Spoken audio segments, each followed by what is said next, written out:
تخيل تفيق شي نهار وتلقى راسك في المستشفى، ولكن ملي تدخل الزنقه ما باين حتى شي بنادم.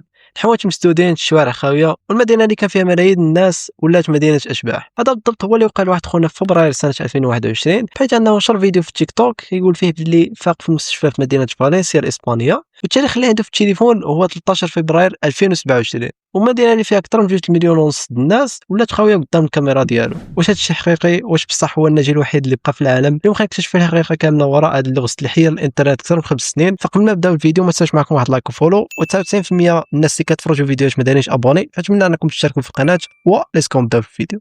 كما شفنا في اول فيديو هكا بدات القصه ديال الكونت ديال الناجي الوحيد، بحيث انه اول فيديو نشرو هو فيديو اللي هو يصحى في المستشفى وكيبين التاريخ اللي عنده في التليفون ديالو اللي هو سنه 2027. طبعا الفيديو ديالو ضرب في الاول والاغلبيه ما تاقوش، وطبعا كانت الاغلبيه التعليق انه هادشي اللي صوروه كان في الحجر الصحي ديال كورونا. فالمتابعين بداو كيعطيو تحديات صعيبه بزاف، مثلا قالوا ليه يرجع للمستشفى ويصوروا لهم، وطبعا رجع وصور السبيطار خاوي، لا فرمليه لا سكرتيره ولا مرضى ولا حتى حاجه. والصدمه الكبيره كانت ملي مشى للمطار وصور المطار كان خاوي تماما. والتحدي الاكبر اللي قالوا للمتابعين ديالو باش يتاكدوا هادشي فري ولا ماشي فري، قالوا يمشي للقصر الملكي اللي في فالنسيا، البلاصه اللي فيها الحراسه مشدده 24 ساعه 24. اخونا مشى ديريكتومون دخل وصور داخل وما هضر مع حتى واحد وما كان حتى واحد، وداكشي اللي حير المتابعين والعالم كامل. وطبعا حنا بدات النظريات ديال المؤامره، كاين اللي قال لك هي تجربه بشريه سريه صيفطوه البعد موازي، وكاين اللي قال لك باللي سافر عبر الزمن. وطبعا هاد النظريات حتى واحد ما خداها في عين الاعتبار. هذاك الشيء بنادم فكر وطلب واحد النظريات اللي شويه منطقيه، بحيث انه شي ناس قال لك باللي هاد الفيديوهات اللي كيصاوبهم راه غير مونتاج وخدعه بصريه، ولكن حتى الخبراء ديال المونتاج حاروا لدرجه انه واحد الخبير قال باش تمسح كاع الناس الفيديوهات طويله وبدقه عاليه خاصك ميزانيه ديال شركه افلام عالميه،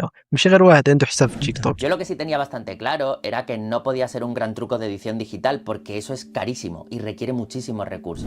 وباش يثبت بلي هادشي حقيقي وماشي مونتاج ولا شي حاجه، الناجي الوحيد مشى لوسط المدينه مع الساعه 5:46 د العشيه وصور راسو في المرايه وصور الساعه ديال الزنقه، والزنقه كانت خاويه تماما.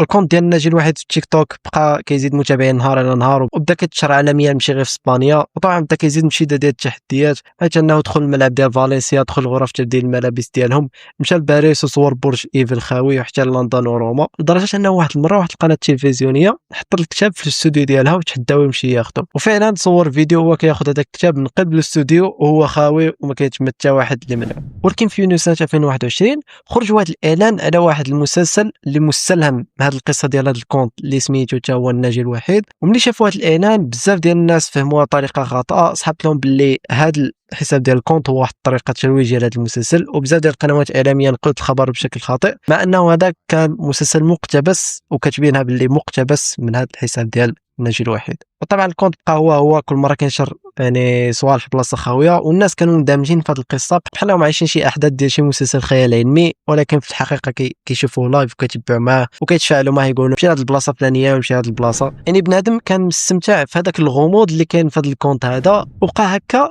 حتى سنه 2026 وتحديدا نهار 19 فبراير، بحيث انه نشر فيديو بعنوان لكل بدايه نهايه في لاشين ديال اليوتيوب. وفي هذا الفيديو الناجي الوحيد كشف فيه كل شيء. Soy único sobreviviente y esta es mi historia.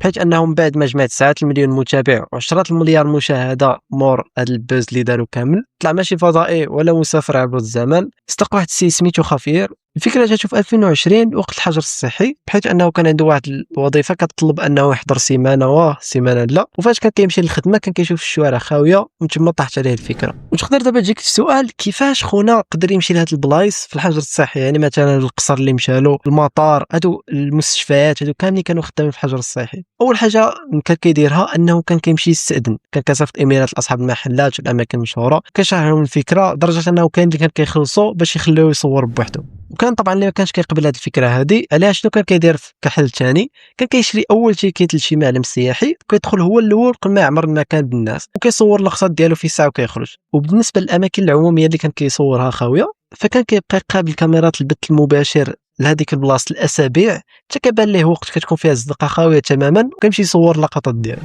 وفي الاخر القصه ديال خافير وراتنا باللي الغموض هو اللي كيشد الناس، فبمجرد ما كتعرف الحقيقه كيمشي الحماس. وخافير دابا خلى الناجي الوحيد ورا ظهره وبدا حياه جديده كيسافر فيها ويشارك مع الناس الشغف ديالو بالرياضه، لكن غيبقى دائما صاحب اكبر لغز حير الانترنت وهرس حاجه جديد اللغه. واش مالكم في هذه الخطه اللي دار؟ واش كنتم تيقينوا؟ كتبوا لنا الاراء ديالكم في التعليقات، ما تنساوش معكم بواحد لايك وفولو وبارطاجي الفيديو الى عجبكم، وتهلا في راسكم.